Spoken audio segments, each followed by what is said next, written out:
Isaías 58, nós vamos ler primeiramente o verso 12.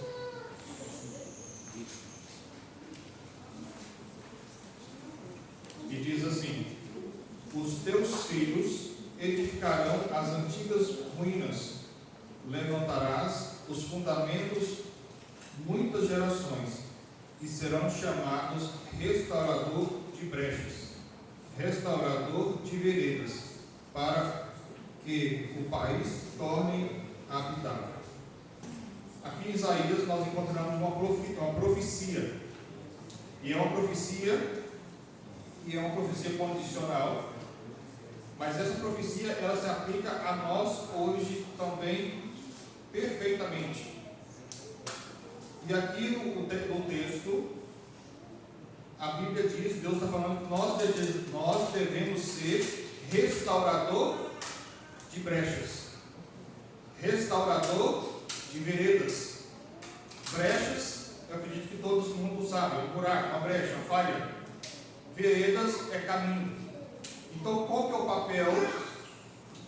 Jesus quer que nós sejamos restauradores de brechas e restauradores de caminho.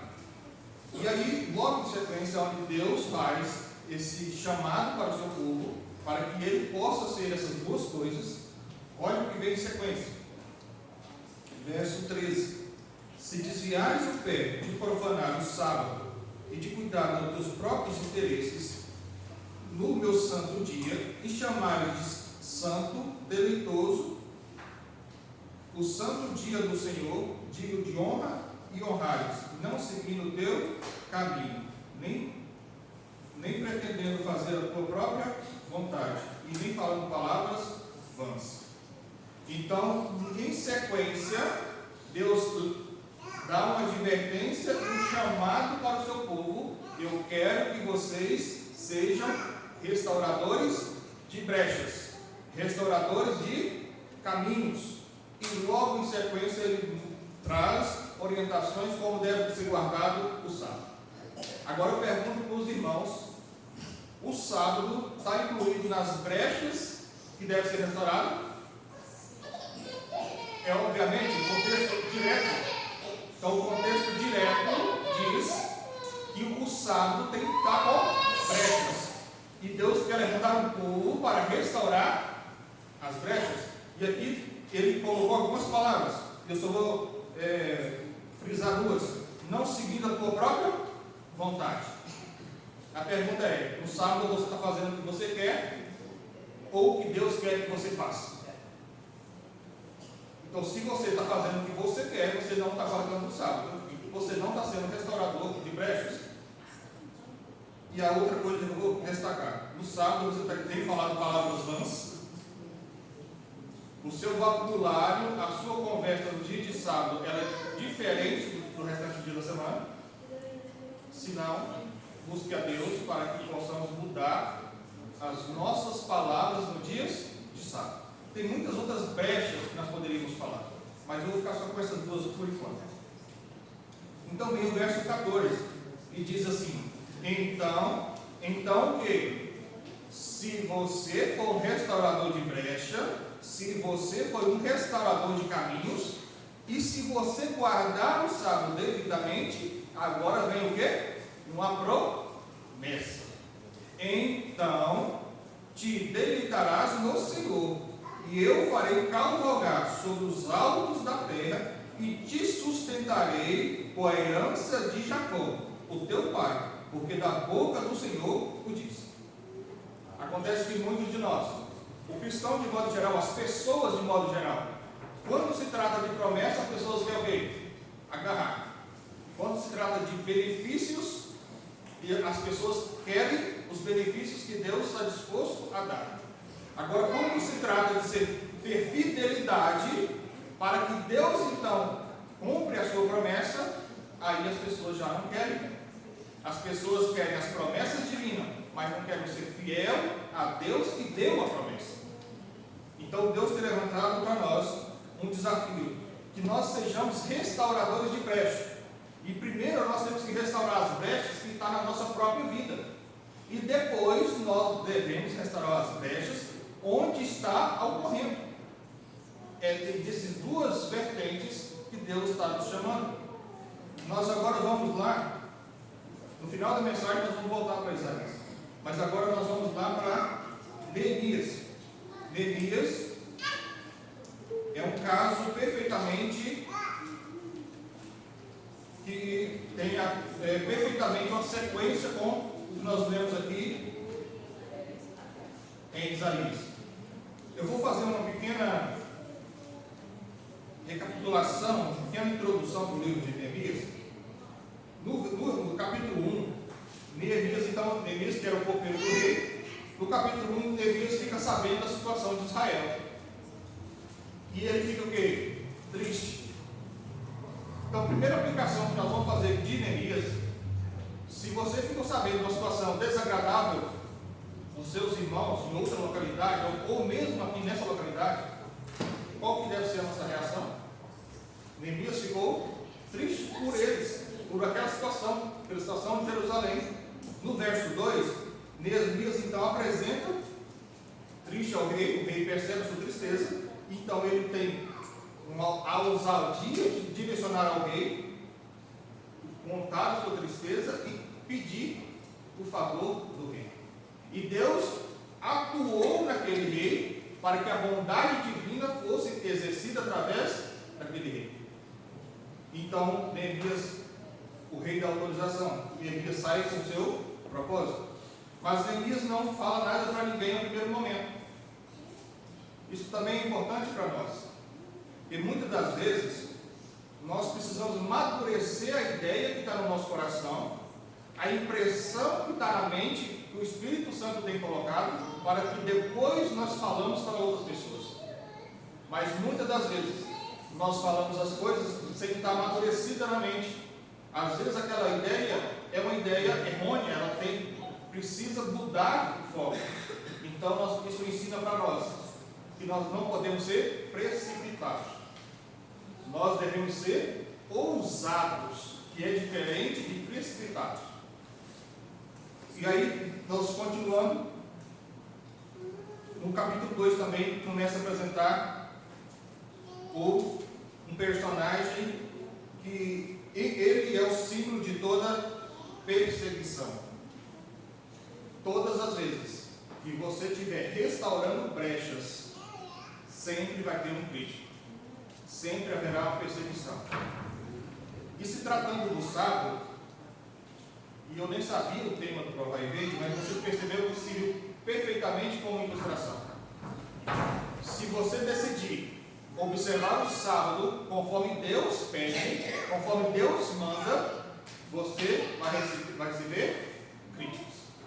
Mas, entre outras coisas, o sábado é um dos principais que precisa restaurar brechas. É um dos mandamentos que precisa restaurar brechas. Agora vamos para Neemias 4, e agora nós vamos ler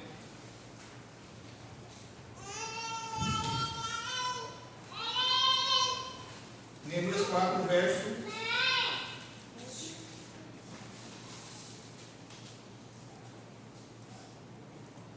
1. Tendo Sanbalate ouvido que edificamos um muro, ardeu em ira e se indignou, pois escarneceu dos judeus. Verso 2. Então falou na presença dos seus irmãos e do exército de Samaria e disse: quem faz esses fracos judeus? Vamos parar por aí por enquanto. Então sempre vai ter pessoas, quando nós estamos dispostos a restaurar as brechas, dispostos, o povo de Deus não é chamado para criar novas verdades. O povo de Deus é chamado para restabelecer as verdades que já foram ditas. E muitas das vezes, muitos cristãos querem inventar um novo caminho, nova vereda, novas verdades, mas Deus nunca assim o falou. Quando nós vamos ao Apocalipse, Jesus chama o Evangelho do Evangelho eterno, que não há variação, que não tem início nem fim. Então é nesse sentido que Deus nos chama para restaurador de brechas. E aqui breve contexto, quando nós vamos observar o capítulo 4 e 5 de Neemias, eles acontecem na mesma linha do tempo. Eles acontecem simultaneamente. Aí o capítulo 4 de Neemias e o capítulo 5, ele tem o mesmo período de tempo.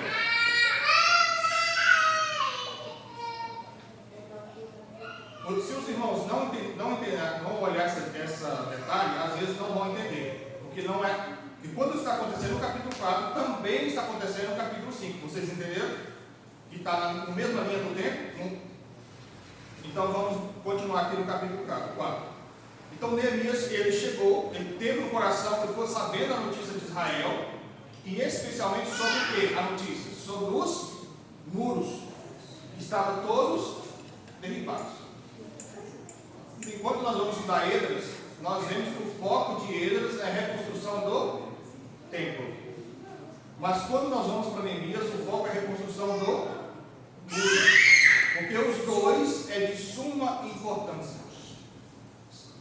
Porque o muro, fazendo uma analogia, o muro protege a adoração. O centro do templo era o centro da adoração. Mas o templo estava o quê? Vulnerável, porque não tinha muro. E uma aplicação para nós hoje. Talvez você tenta buscar a Deus com a verdadeira adoração. Talvez você... O que é a verdadeira adoração? Nós podemos resumir que é a total submissão a Deus. Reconhecendo quem é Deus e quem é você. Isso é ter a verdadeira adoração. Mas às vezes você pode estar tentando prestar uma verdadeira adoração a Deus. Mas se o seu muro, a sua volta, tiver brechas, você nunca vai conseguir. Porque ela está frágil, sujeita a ataques. E qual seria o muro que nós podemos falar aqui? A lei de Deus. Se a lei de Deus tiver buracos, se você está deixando buracos na guarda do sábado ou em qualquer outros mandamentos, a sua verdadeira adoração está comprometida. Então Neemias entendeu que o templo ele estava sob risco. A cidade como um todo estava ainda muito destruída. Mas ele entendeu que ele precisava de quê? Da construção, a reconstrução do muro. Verso 3. Então, com ele, Tobias, o amonita, disse ainda que edifique, vindo uma raposa, derribará o seu muro de pedra. Olha a crítica que eles receberam. A crítica que eles receberam. Vocês vão construir esse muro aí, mas se vir uma raposa, se subir em cima, cai. Muitas das vezes, ou quase todas as vezes, que nós se colocamos nas mãos de Deus, disposto a entregar a nossa vida para Deus por completo, reparar as brechas, reparar os caminhos, vai haver crítica. Por que você deixou de comer isso? Por que você deixou de comer aquilo? Por que agora no sábado você não faz mais isso? E a pergunta é, o nosso muro está sólido? Ou se de fato uma raposa subir em cima vai cair? Nós precisamos estar com o muro sem brechas e sólido, firme. Que suba a raposa, que suba elefante, se for o caso. Mas que ele não venha a se derribar. Vamos agora para o verso 6. Assim edificaremos o muro. Todo o muro se fechou até a metade e a sua altura, porque o povo tinha muito ânimo para trabalhar. Então, Neemias, ele lidera o povo e ele motiva o povo a trabalhar. E isso nos ensina que essa reparação das brechas, nós dependemos de um aos outros. Não adianta você achar que com o seu conhecimento, com a sua própria força, você vai dar conta de reparar essas brechas. E uma das coisas que nós precisamos para que as brechas sejam restauradas é a comunhão no templo. Se você acha que sozinho, na sua casa, você vai prestar verdadeira adoração e que o muro vai estar cercado à sua volta, engano seu. Estar em comunhão na igreja de Deus é uma das maneiras de uns aos outros fortalecer esse muro. A Bíblia é muito clara em dizer: irmãos, não deixai de congregar. Vamos para o verso 9. Porém, nós, então, aqui no verso. Vamos voltar lá no verso 9. Porém, nós oramos a nosso Deus e com proteção usemos guarda entre dia e noite. Então, o que aconteceu agora? Agora não ficou somente nas críticas. Agora a ameaça era real, ameaça de morte. Para que ele continuasse o quê? Se continuasse a terminar os muros, ou seja, preencher todas as brechas. E aqui, no relato de Neemias, nós vemos algo que nós precisamos exercer todos os dias. Neemias ora a Deus. Neemias tem fé, entrega a Deus, mas Neemias também pega os guardas e põe armas. O que isso indica para nós? Se nós tentarmos se defender com nossas próprias forças, com nossas próprias armas, nós nunca seremos vitoriosos. Mas também não adianta apenas orar a Deus e não fazer o que está à sua parte, o que está ao seu nível, o que é possível que você seja feito por você. Muitas das vezes nós queremos uma adoração, nós queremos prestar a Deus um culto, entregar tudo para Deus e nós não movemos o pé do lugar.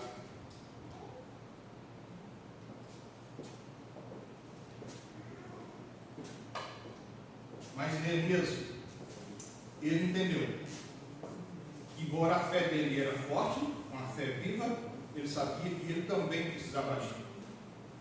No verso 14. Eu estou pulando alguns versos. Se os irmãos não entenderam alguma coisa, depois eu leio o capítulo todo, que vai ficar mais claro para os irmãos. Verso 14. Expressionei, dispôs-me e disse aos nobres e aos magistrados e ao resto do povo: não temais, lembrai-vos do nosso Senhor, é grande e temível, e pelejarai pelos vossos irmãos, e vossos filhos, e vossas filhas, e vossas mulheres, e vossa casa. Então o que Neemias faz? Encoraja o povo. Neemias encoraja o povo e fala assim: não se preocupe com a ameaça. Não se preocupe com a ameaça. Neemias fala: a confiança tem que vir de Deus. A confiança tem que vir de Deus. Embora a ameaça era real, a ameaça era iminente. E aí Neemias exorta o povo a buscar a Deus, olha para cima. Isso nos ensina uma lição muito grande. E quando tivermos algum problema, quando tiver algum ataque, seja um ataque externo ou um ataque interno, porque muitas das vezes nós mesmos somos sabotadores de nós mesmos. Muitas das vezes nós precisamos restaurar uma brecha e às vezes você fala com você mesmo: mas eu não consigo. Eu preciso fazer essa mudança para ficar conforme Deus está mandando. Mas eu não dou conta. E aí você já coloca um bloqueio em você mesmo. E por que você faz isso? É porque você está olhando para si mesmo em vez de olhar para Deus. E se seja a ameaça interna ou externa, a solução é olhar para Cristo. Vamos agora para o verso 17. Os carregadores que por si mesmo tomavam as cargas, cada um com uma espada na mão fazia a obra, e com a outra segurava a arma. à imagem. Eles reconstruíram o templo de pedra, tirando todo aquele entulho que foi derrubado lá quando Nabucodonosor invadiu e destruiu todo. E eles precisavam colocar pedras novas, pedras úteis, pedras resistentes. Imagina que o trabalho era um trabalho muito árduo. E agora, diante da ameaça iminente de ataque, eles precisavam estar com a mão na pedra e uma mão na espada. Isso nos ensina uma lição muito importante. E muitas das vezes nós baixamos a guarda. Nós às vezes até queremos pôr a mão na obra. E a obra aqui pode simbolizar muita coisa. Pode simbolizar inclusive uma obra física, como nós estamos fazendo aqui ao lado da igreja. Mas muitas das vezes nós baixamos a guarda quando nós estamos fazendo uma obra que, mesmo sendo para Deus, a guarda nunca deve ser baixada. Você tem que estar sempre vigilante, com a espada na mão. No caso de Neemias, uma espada literal, mas no nosso caso, qual que é a principal nossa espada? A palavra de Deus. E se necessário for, nós precisamos tomar medidas de segurança também. Como Neemias, ele confiava em Deus, mas tomou medidas de segurança. Vou dar um exemplo simples.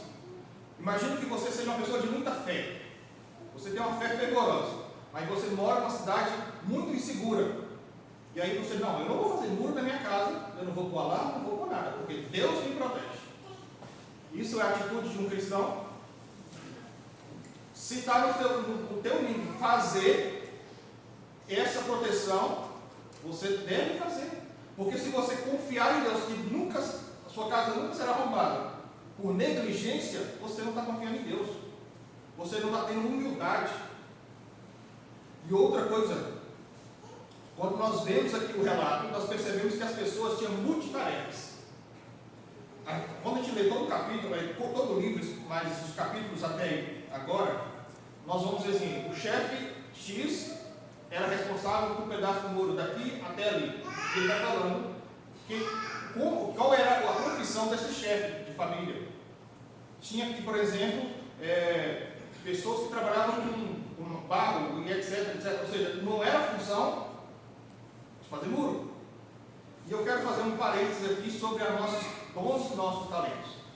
Não sei se os irmãos já ouviram falar da analogia, da metáfora que se faz quando se trata de dons e talentos sobre a águia e sobre o pato. E eu vou explicar melhor. Por muitos anos, quando eu era mais jovenzinho, eu pensei que eu seria uma águia. O que significa ser uma águia? É que você se especializar em algo, ser excelente naquilo. Seja profissionalmente falando, ou seja no ministério da igreja. Você só faz uma coisa, mas você só é excelente. Porque a águia voa para o céu e domina o céu. A águia domina o céu. Mas a águia, ela não tem muitas habilidades. Mas o que ela faz por excelência. E eu, quando na minha juventude, eu pensava, não, eu vou ser uma águia. Só que eu descobri que agora eu sou um pato. Não no sentido de medroso. A analogia não tem nada a ver com medo. Mas o que significa pato? Pato é um ser que voa, mas ele voa bem? Não. Pato é um ser que mergulha. Ele mergulha bem? Mas ele mergulha bem? Não. O mergulho do pato nem chega perto das outras aves especializadas em mergulho. Mas pato anda. Anda, certo? Ele anda bem? Não. Ele nada? Ele nada bem? Também não. Ele tem múltiplos dons. Múltiplas, mas nenhum é especialista. A pergunta é, não importa se você seja águia ou se você seja um pato, Deus quer usar você. E eu descobri ao longo do tempo que agora eu sou um pato, porque eu tenho várias habilidades, mas eu não sou especialista em nenhuma delas. Já fiz tanto profissionalmente quanto os dons, os talentos que Deus me deu na obra de Deus, eu faço várias coisas, mas eu não sou excelente em nenhuma delas. Mas que assim seja, eu coloque esse nas mãos de Deus. E aqui no relato de Neemias nós percebemos isso, muitos patos. Pessoas que eram artesãos, pessoas que eram orífices, pessoas de outras áreas estavam lá com a espada na mão e uma pedra na outra, construíram o muro. Deus quer chamar você, não importa, mesmo que você tenha uma habilidade só, e ela ainda assim não seja por excelência. Porque se for da graça de Deus, um dia será.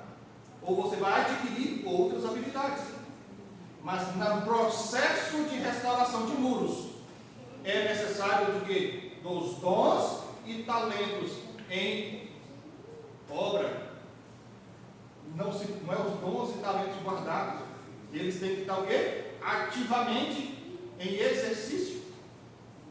Senão os muros não serão restaurados. Nós paramos o verso? Me ajuda aí. Foi de novo? 17. O verso 18. Os edificadores, cada um a sua cintura. Então, os edificadores, a cada um trazia a sua cintura. Assim edificavam, e os que tocavam trombeta estavam junto de mim. Então eles carregavam armas e eles tinham trombetas. E o relato completo diz que a orientação era o seguinte: se um daqui, nesse pedaço do muro, que eles fizeram uma espécie de mutirão, e cada chefe de família ficou para um pedaço. E eles falaram assim: se nós aqui tiver, o cara que daqui desse pedaço tiver com a trombeta, se tocar, vem pessoas para nos dar acordo. Assim foi o acordo. E espiritualmente falando, será que nós estamos exercendo assim? Às vezes eu estou fraco, às vezes eu toco a trombeta, mas não tem ninguém me socorrer. Outras vezes eu estou fraco, mas eu não quero tocar a trombeta, ou seja, eu não quero pedir ajuda.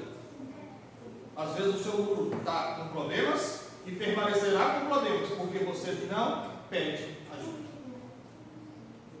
E se nós ouvirmos uma trombeta tocar, alguém soando pedindo ajuda, que nós vamos, e de fato ajudemos, que nós não sejamos os críticos, porque muitos de nós podemos ser críticos na reconstrução de muros de outras pessoas.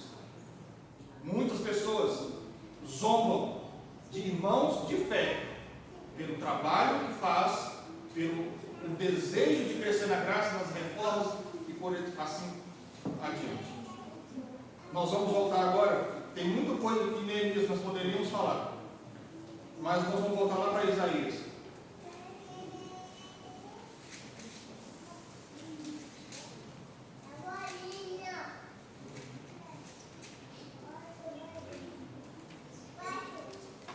Desculpa, vamos ler só mais um verso de Neemias. Se vocês não acharem, pode até ler. Neemias 6, 15 e 16. Mas os primeiros 6? Neemias 6, 15 e 16. Acabou-se, pois, o muro aos 25 dias do mês de julho, em 52 dias. Sucedeu que, ouvindo todos os nossos inimigos, temeram todos os gentios nossos circunvizinhos. E decaíram muito no seu próprio conceito, porque reconheceram que, por intervenção do nosso Deus, é que fizemos esta obra. Também naqueles dias. Só tem. Então, olha, o que nós lemos aqui no verso 15 e 16 de Neemias? Primeiro, quanto tempo durou a obra? 52 dias. Eles trabalharam dia e noite, e a obra foi cumprida pela fé e pelo esforço. A obra era gigantesca. Lembra que os críticos falavam que ele nunca iria conseguir, que uma raposa subisse e ia cair? Eles fizeram um muro bem feito em 52 dias. Mas pelo fato deles terem entregado na mão de Deus e a obra sair dessa maneira, ao verso 16, diz então: sucedeu que, ouvindo todos os inimigos, temeram todos os gentios, os nossos vizinhos, e decaíram muito o seu próprio conceito, porque reconheceram, por intervenção do nosso Deus, é que fizemos esta obra. Os seus críticos vai reconhecer, se você estiver buscando reparar as brechas por intervenção divina, eles vão reconhecer. Agora, se você estiver tentando restaurar as brechas pela sua própria força, jamais vão reconhecer. E jamais também você terá êxito. E agora sim nós vamos lá para Isaías. Voltarmos para Isaías.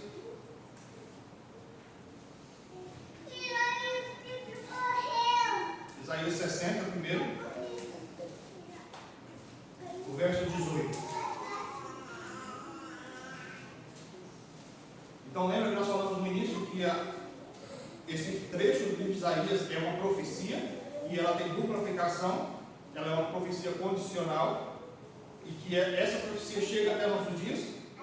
Vamos agora a Isaías 60, 18. Nunca mais se ouvirá de violência na tua terra, de desolação, ruínas dos teus limites, mas os teus muros chamará o quê? Salvação, e as tuas portas chamará o quê? Louvor. Amém? Amém? Esse é o desejo de Deus para mim e para você. E essa aplicação deveria ser cumprida no povo de Israel, literalmente, mas eles rejeitaram. E ela não se cumpriu por completo, porque eles não quiseram restaurar as brechas. Mas cabe a nós, no Israel espiritual, se entregarmos nas mãos de Deus, e aí ela acontecerá. Nunca mais será ruínas, mas nosso muro será salvação e as portas dos louvores. A pergunta é: você tem buscado a salvação? Você tem buscado louvar a Deus? Você tem ajudado outros a encontrar a salvação? Você tem buscado outros, ensinado outros a louvar a Deus? Se isso não estiver ocorrendo, significa que você não pode ser beneficiário dessa profecia, dessa promessa que Deus faz para cada um de nós. O último verso que nós vamos ler está aí em Isaías também. Isaías, um pouco para frente, 67.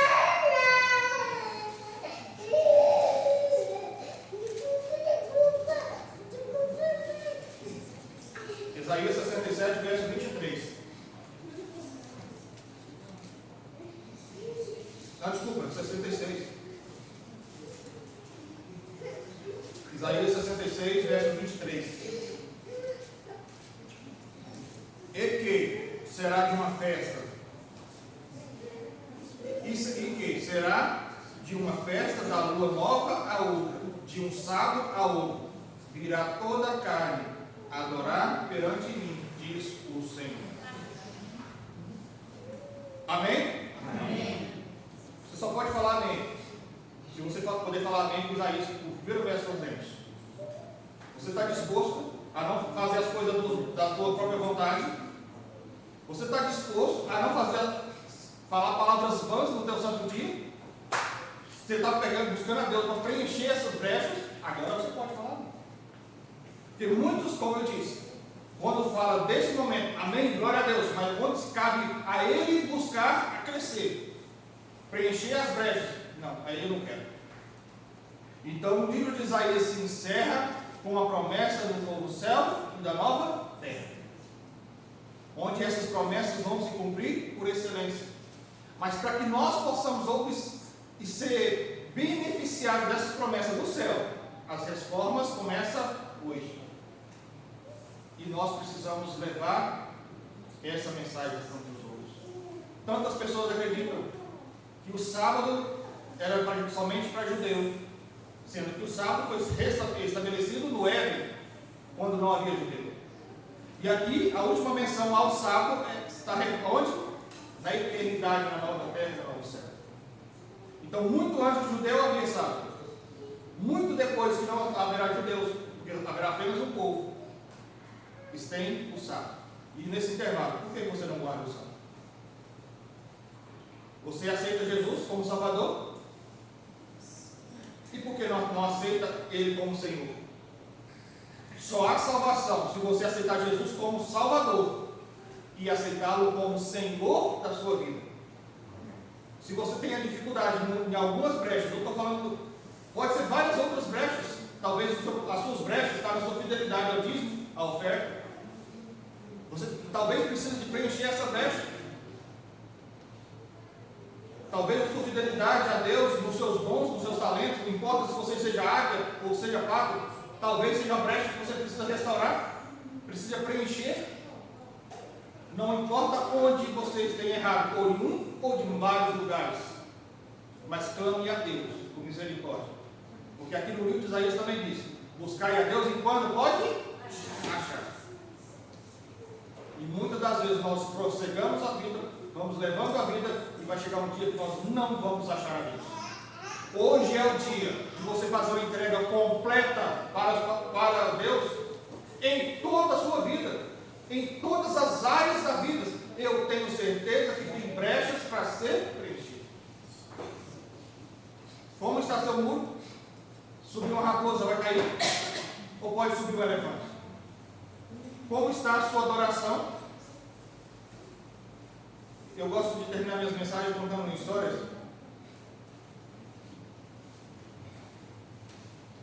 E eu vou contar uma pequena história quando eu era criança.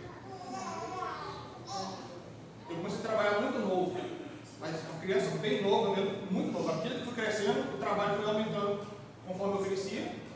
E eu cresci muito rápido. Então, com 14 anos, eu já tinha a altura de adulto e a aparência de adulto. Então, imagina que eu comecei a trabalhar muito novo. E eu não lembro exatamente quantos anos eu tinha, mas nós trabalhávamos com carruaria, entre outras coisas.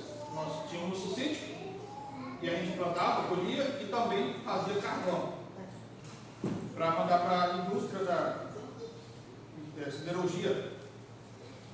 E aí eu era criança, ajudava meu pai nos carvão, nos fornos de lenha dele. E aí no tempo vago eu ia fazendo o meu próprio carvão no forno que eu mesmo fiz. Eu tinha um forno pequeno e eu pegava o resto de lenha e fazia o meu próprio carvão para poder ter o meu dinheiro. Meu pai nunca me deu um centavo de graça. E eu louvo a Deus por isso. Porque eu aprendi a saber valorizar o trabalho e a honestidade. E então, tinha um dito popular na região que dizia: um verdadeiro fazedor de forno só é profissional se ele acabar de fazer o forno de tijolos e barro, ainda fresco, mole, e ele tem que subir em cima. Se ele ficar em cima lá do topo e o forno não cair, ele é o profissional. E nessa história aí eu vi muitos que se dizia profissional cair em cima do forno que tinha acabado de fazer. O forno derribado com ele em cima. Então eu falei assim: bom, eu fiz um forno não tão grande, eu fiz um forno pequeno, eu vou subir. Eu tinha acabado de fazer o forno e subi. O forno, vocês adivinham o que aconteceu? Caiu comigo. E eu caí no chão. E eu pensei, eu poderia ter duas opções. Aliás, três opções. Eu poderia pedir alguém, um adulto, para fazer o forno para mim. Eu poderia desistir de fazer meu próprio carvão. Ou eu poderia fazer de novo. E o que vocês acham que eu escolhi? Fazer de novo. E eu fiz de novo o forno. E subi em cima e não caí. Isso nos ensina, é uma história simples, mas traz uma lição muito grande para nós. Talvez você possa falhar no primeiro momento. Talvez se subir uma raposa, cai. Mas se você desistir, o muro sempre vai permanecer no chão. O forno nunca vai sair do chão. Mas se você estiver disposto a reerguer, corrigir onde é que você errou, descobrir onde que você errou, então você vai fazer um muro forte, preencher todas as brechas. E então nós receberemos a promessa de estar com Jesus, cultuando Ele, de um sábado a outro, de uma lua nova a outra, onde nunca mais nada irá cair, onde também não haverá ataques, não haverá críticas. Você está disposto a receber críticas hoje? Você está disposto a receber, às vezes até ameaça hoje, para ser fiel a Deus? Que nós busquemos a Deus essa força. E para nós encerrarmos, vamos cantar o hino Restaura, número 67.